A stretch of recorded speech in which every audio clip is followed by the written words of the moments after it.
एक बार की बात है। चंदनपुर के गांव में एक व्यक्ति रहता था जो बहुत ही ईमानदार और मेहनती आदमी था।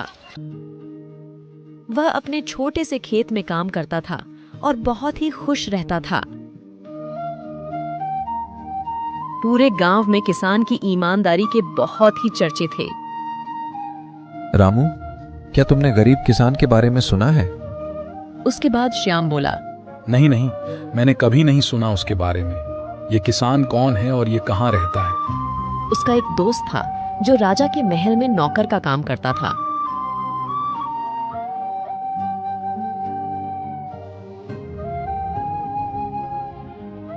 सुनो सुनो सुनो, सभा प्रारंभ होता है। सुनो मंत्री वालों और यहाँ पर जितने भी व्यक्ति मौजूद हैं, आप सभी को मेरा नमन। आज हम आप सबको एक जरूरी सूचना के लिए यहाँ आप सभी को प्रस्तुत किए हैं, और वह सूचना यह है कि हम सभी को किसान की मदद करना चाहिए और उन सभी को जितने भी सुविधाएं और आवश्यकता है उन्हें हमें प्रदान करना चाहिए ताकि वह कम परेशान हो। आज का सभा समाप्त होता है। उसका दोस्त किसान से रोज मिलने जाता था।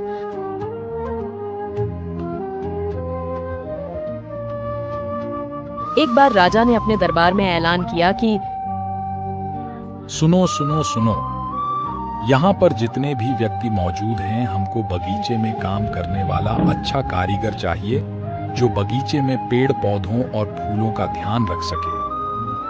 राजा का यह ऐलान सुनकर किसान के दोस्त ने सोचा कि यही मौका है अपने मित्र से मित्रता निभाने की। मैं उसे वहां बगीचे में काम पर लगवा दूंगा, जिससे वह मेरे साथ ही रहेगा और किसान का भला भी हो जाएगा।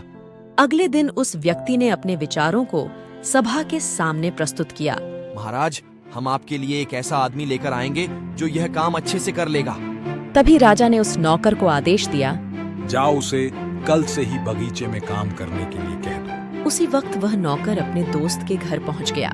दोस्त, महाराज ने यह ऐलान किया है कि उनके बगीचे में काम करने के लिए एक अच्छा कारीगर चाहिए, जिसके लिए वह हर महीने उसे अच्छे खासे पैसे भी देंगे।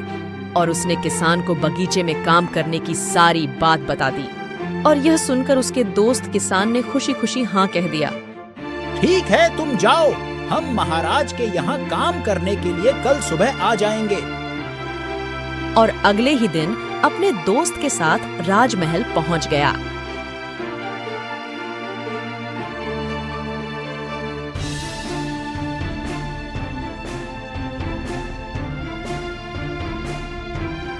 नौकर उसे राजा के सामने लेकर गया और राजा ने उस व्यक्ति को बगीचे में काम करने के लिए सारी जिम्मेदारी सौंप दिया और कहा कि तुम अगर पूरी ईमानदारी के साथ काम करोगे तो मैं तुम्हें हर महीने 50 स्वर्ण मुद्राएं दूंगा। जी महाराज, हम काम करेंगे आपके बगीचे में। और वह उसी वक्त बगीचे में काम करने लगा।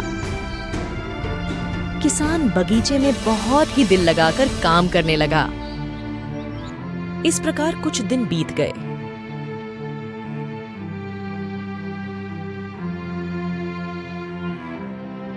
किसान बगीचे को बहुत ही सुंदर व हरा भरा बना दिया। राजा को उसका काम बहुत ही पसंद आया। एक दिन किसान बगीचे में कुछ खुदाई कर रहा था तो उसने जमीन के नीचे कुछ महसूस किया। तो उसने और खुदाई की तो देखा वहां पर एक बड़ी सी संदूक थी। उसने जल्द ही संदूक को खोलकर देखा तो क्या देखा, सोने और चांदी से भरी हुई थी। यह देखकर किसान बहुत ही खुश हुआ। अपने ईमानदारी दिखाते हुए वह राजा के पास पहुंचा और राजा को सारी बात बता दी। महाराज की जय हो। महाराज, जब हम आपके बगीचे में खुदाई का काम कर रहे थे तो खुदाई से एक संदूक निकली थी जिसमें सोना और चांदी भरी हुई थी। राजा किसान की ईमानदारी देखकर बहुत खुश हुआ और उसके साथ वहां गया जहां किसान ने खजाना निकाला था।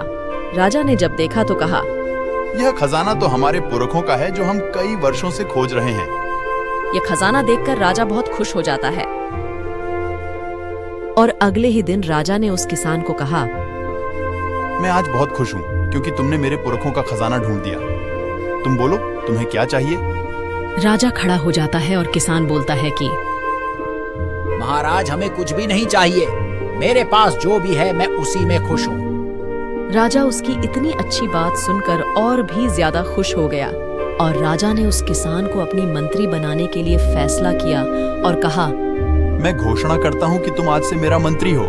राजा खड़ा हो जाता है और किसान ने राजा की बात मान ली और कहा, जी महाराज, आपकी जैसी आज्ञा।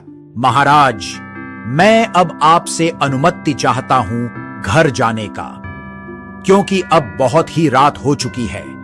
कल आपसे मुलाकात फिर होगी। यह कहकर वह घर चला जाता है और अगले दिन वही जो होना था वह किसान आखिरकार मंत्री बन ही जाता है।